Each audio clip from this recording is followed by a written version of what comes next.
Before a few weeks ago, nobody was really talking about AI music, but that all changed when this guy posted a video of himself sitting in a chair. Now, of course, as many of you know, he was sitting in a chair while listening to an AI-generated song by Drake and The Weeknd. Now all of a sudden, everybody's talking about AI music. They're talking about it so much that within just a few days, this song had over 15 million views on TikTok and 600,000 streams on Spotify. Whoa, stop. You trying to get my YouTube channel deleted? Unsurprisingly, this song really pissed off the major record labels, so Universal eventually stepped in and removed the song from TikTok, YouTube, all the streaming services. But this wasn't just your run-of-the-mill copyright takedown. I mean, Universal probably does thousands of those a day. No, this was literally worldwide news. I mean, BBC? Y'all got the British Broadcasting Corporation talking about the AI Drake song? This guy in a bedsheet managed to piss off the music industry so much that this moment will probably go down in history as a critical turning point in the advancement of AI. And it's just a guy in a bedsheet. Seriously, we still don't know who this guy is. Or I guess you still don't know who this guy is. I spent the better part of 2 weeks doing some internet detective work, and I'm excited to say that I think I've finally cracked the case. So sit back, grab some popcorn and your EMF readers, because we're about to do some ghost hunting. So if there's anything I've learned from movies and TV, it's that detectives usually start by building a profile of their suspects so they can get a rough idea of who they're looking for. Unsurprisingly, this person has posted very little about themselves, and a lot of what they have posted has since been deleted. But here are a few things that I did manage to pick up on. Number one, this person is American. The reason we know this for a fact is because if you go to their Instagram profile, you can see that the account is based in the United States. Number two, this person probably lives in the eastern United States. In a screen recording that they posted to TikTok, you can see them looking at this tweet from Roberto Nixon. On their screen, you can see that their device says that the tweet was posted at 6:31 a.m. I'm based in the eastern United States, and my device also says that it was posted at 6:31 a.m. So this video was definitely recorded in the eastern time zone. Number three, this person probably has experience releasing music. The reason I say this is because the song was released on streaming services literally 1 day after they posted the original TikTok. And if you've ever released music, you know that it usually takes a few days for the song to eventually show up on Spotify, Apple Music, all that. So this had to have been planned in advance, and the person probably knew what they were doing. Number four, this person probably stages their videos. In that same screen recording that I mentioned earlier, they receive a very conveniently timed text message from someone named Rob, parentheses, attorney, who says that they supposedly just received an offer from Republic. Republic? Oh, Republic Records? Well, why didn't you say Republic parentheses record label? So yeah, this person probably isn't the most forthcoming when it comes to what they post. Number five, this person claims to be a ghostwriter. If you're not familiar, a ghostwriter is essentially just somebody who writes songs for other artists anonymously. And when you look at the lyrics of their song, I mean, I'm inclined to believe them. I mean, the lyrics aren't terrible or anything, but given their propensity for staging their videos, I'm really not sure what to believe. So unfortunately, that's really all we have to go off of at this point. We're looking for someone who lives in the eastern United States, who probably isn't the most honest person in the world, but they say that they used to be a ghostwriter.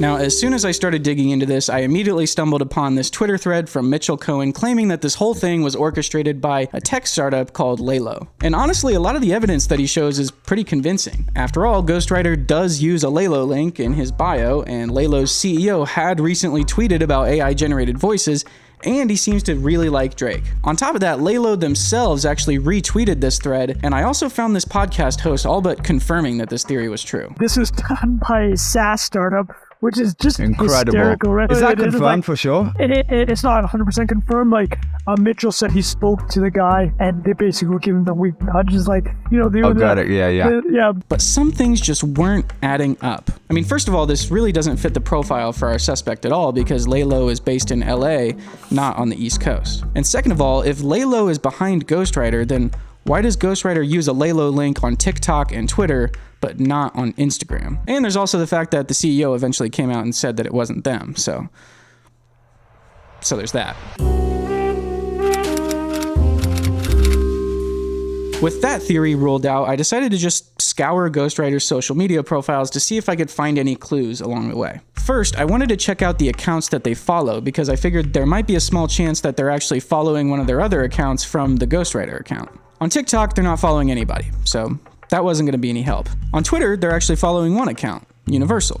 Cheeky, but also not helpful. But on Instagram, oh boy, on Instagram, they let their guard down a little bit. I noticed that they were actually following a few dozen accounts on there, so I just started sifting through them, trying to see if any of these people fit the profile for our suspect. And sure enough, I eventually stumbled upon this rapper named Young Boba. Not only is he based in Florida, Eastern United States, not only does he have experience releasing music, but if you check out his TikTok, you can also see that he's posted a ton of AI-generated cover songs. In fact, one of these TikToks also appears on Ghostwriter's official YouTube channel. Coincidence? Or case closed? Come on. You didn't think it'd be that easy, did you? Just as I thought we'd found our suspect, I noticed a suspicious comment on one of Young Boba's recent Instagram posts. The comment was posted by none other than Ghostwriter himself. My guy, I have a business inquiry for you, sent you an email, solid budget involved, let me know. The plot thickens. So, if Young Boba isn't Ghostwriter, then how was he involved? My only guess is that maybe Ghostwriter recorded the vocals and then paid Young Boba to do the AI work? I had no idea. Unfortunately, there was just no way for me to know for sure, unless I, say, hopped on a Discord call with him or something. Hello? Hey, Jared, right? Yeah, hi. I figured that if anybody knew who Ghostwriter was, it had to be Young Boba. He actually hit me up to help him with it, but I actually didn't get back to him in time before he posted it and it blew up. Yeah, I don't even know his real name or anything like that. So when he did email you, what did it seem like? It was like a formal process, or was it a little bit more casual? Because some people are theorizing that like Drake or the label themselves might have done this as some sort of publicity stunt, but I would imagine that if that were the case, there would have been a lot of like paperwork and stuff involved. Actually, the reason I didn't get back to him is because it seemed very informal. Like, he talked about there being money involved. I just assumed it was like a small artist trying to like use the AI stuff to boost their thing, which is why I was hesitant on getting back to him. Well, shit. So not only is Young Boba not Ghostwriter, he really didn't have anything to do with him at all. I was back to square one.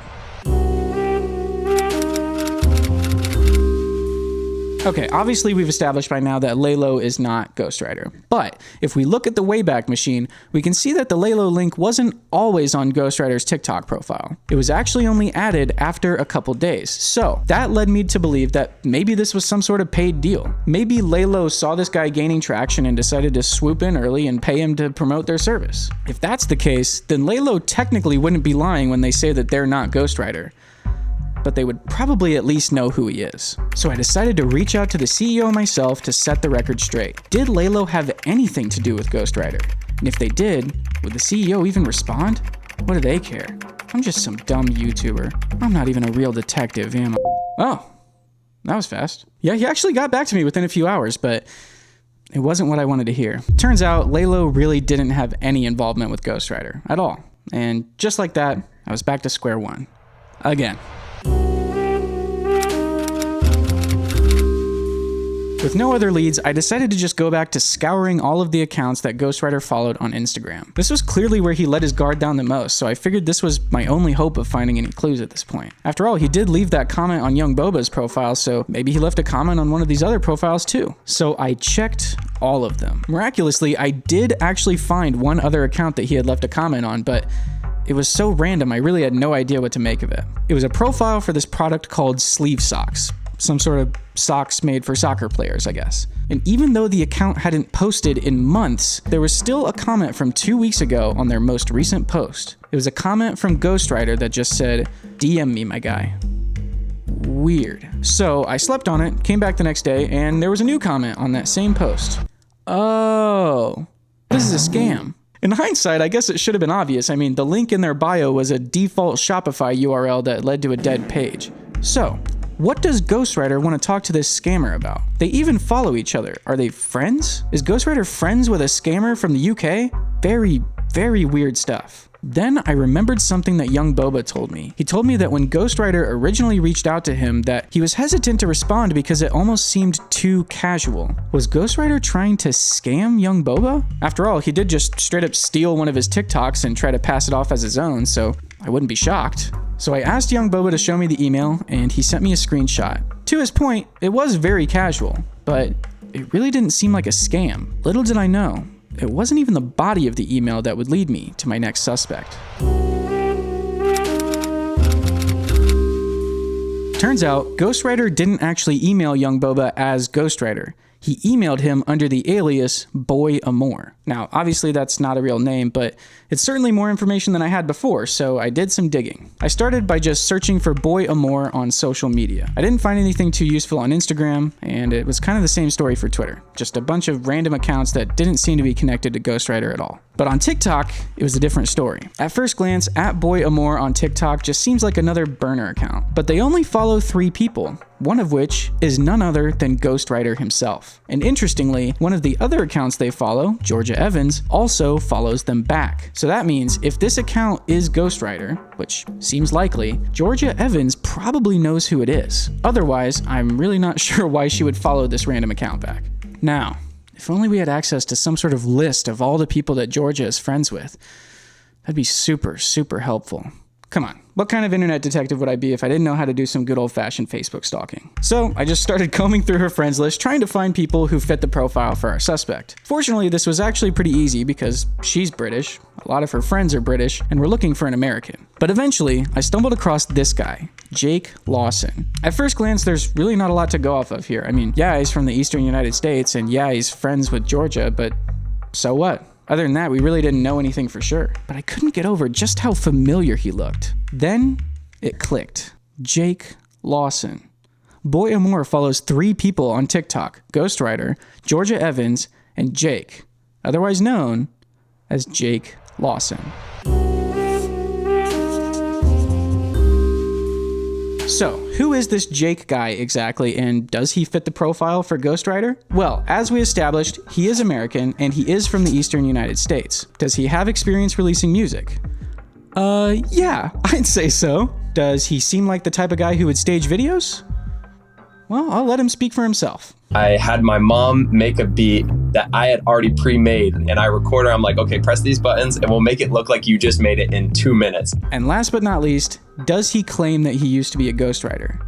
Yes, actually. Yes, he does. So not only does Jake fit the profile to a T, but there are also a bunch of other similarities I noticed too. They both use Lalo links. They both refer to people as my guy. They both don't know how to use ellipses. It's 3 dots people, not 2. They both have battery percentages turned on. They both hide cuts in their videos by zooming in, and they even use some of the same captions in their videos. Coincidence? No. Definitely not. This is the guy. But that begs the question, why would an award-winning, wildly successful songwriter do something like this? Why would he throw on a bedsheet, record himself listening to his own AI-generated Drake song, and then post it to an anonymous account? More importantly, why would he want to pay young Boba to post it on TikTok when he himself has over 11 million followers on the platform? If he's really doing this to turn the industry upside down like he says he is, why wouldn't he post this on his main account, where he has his biggest platform? Well, maybe he was afraid of the legal consequences.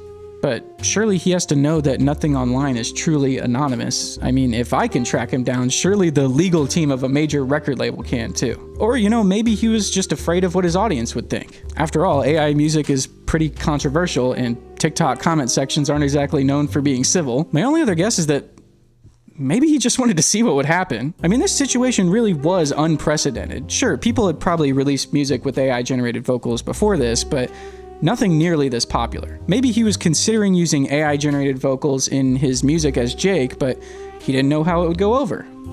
Now we know. But until Jake speaks on this publicly, I don't know if we'll ever know why he did it. So Jake, if you're watching this, from one formerly anonymous ghost to another, you ain't that slick. And why are you friends with sleeve socks? If you want to hear the story about how I used this YouTube channel to promote my music anonymously for 2 years without somebody tracking me down, you can go check out this video right here. Also, huge shout out to young Boba. I literally couldn't have done this without him, so definitely go check out his music. He is a super dope artist. Also, if you want to see our full interview or just support the channel, you can go do that on the Patreon. It would mean a lot to me. If you want to stay in touch, subscribe to the YouTube channel or join the Discord. Other than that, that's about it. I'll see you guys in the next one. Peace.